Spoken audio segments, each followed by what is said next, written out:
मैं अंजना द विश्व प्रेम न्यूज और हरियाणा न्यूज फ्लैश से। चलिए शुरुआत करते हैं आज की खास खबर से।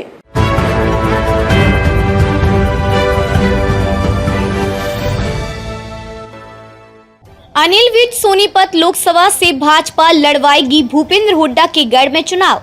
उनकी गब्बर की छवि के साथ ईमानदारी को ढाल बनाकर भाजपा सोनीपत से चुनाव जीतने की रणनीति बना रही है।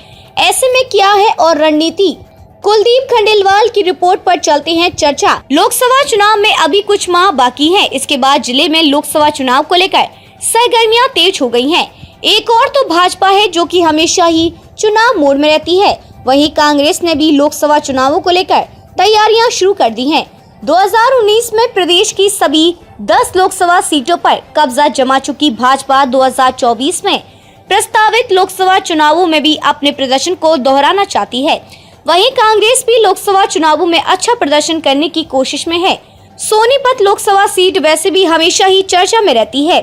प्रदेश की अन्य 10 लोकसभा सीटों के मुकाबले में सोनीपत की सीट महत्वपूर्ण भी हो जाती है, क्योंकि कांग्रेस के पूर्व सीएम भूपेंद्र सिंह हुड्डा का अधिक प्रभाव सोनीपत और रोहतक लोकसभा सीट पर ही माना जाता है। चूँकि 2019 में प्रदेश के पूर्व सीएम भूपेंद्र सिंह हुड्डा ने सोनीपत लोकसभा सीट से चुनाव लड़ा था, लेकिन हार गए थे, इसलिए भी सोनीपत की लोकसभा सीट हॉट सीट बनी हुई है।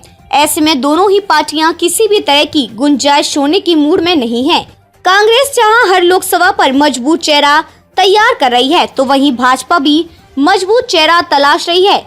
2024 में भाजपा को जीतना है। अब की बार भाजपा के हालात सही नहीं है, तभी तो प्रभारी चेहरा को पैनल पर लेकर आ रही है। सोनीपत लोकसभा की बात करें तो बेशक 2019 के चुनाव में जीत गई थी, पर कुछ माह बाद हुए विधानसभा चुनाव में करारी हार हुई थी।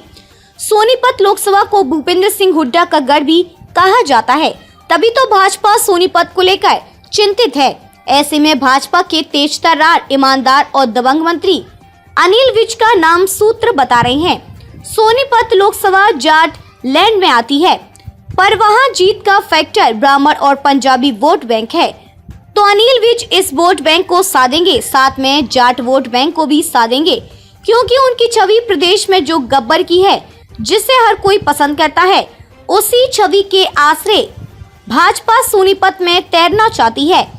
अनिल विज से बेहतरीन चेहरा नहीं हो सकता। सोनीपत लोकसभा सीट से फिलहाल भाजपा के रमेश चंद्र कौशिक सांसद हैं। रमेश कौशिक लगातार 2 बार से सांसद हैं। ऐसे में अब की बार भाजपा रिस्क शायद नहीं लेगी। भाजपा वैसे भी हर तरह के समीकरण को साधने में माहिर रही है। ऐसे में वो 35 वर्ग को टिकट देने से भाजपा गैर जाट वोटर्स का ध्रुवीकरण कर सकती है। अगर किसी वजह से रमेश कौशिक भाजपा के प्रत्याशी ना भी हो, तो भी बहुत प्रबल संभावना है कि भाजपा किसी पंजाबी या ब्राह्मण नेता को ही टिकट दे, ताकि गैर जाट वोटर्स पर फोकस किया जा सके। रमेश कौशिक पिछली बार मोदी चेहरा और मैनेजमेंट के सहारे जीत गया था।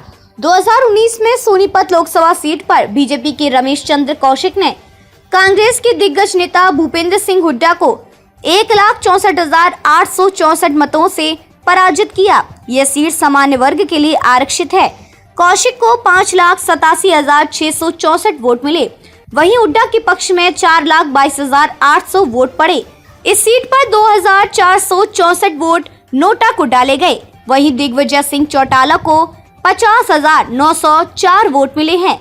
जसपा और कांग्रेस का वोट कुल मिलाकर 4,73,704 बनती है। हालांकि जीत से दूर है, पर आपसी मेहनत के बाद सीट निकल जाती है।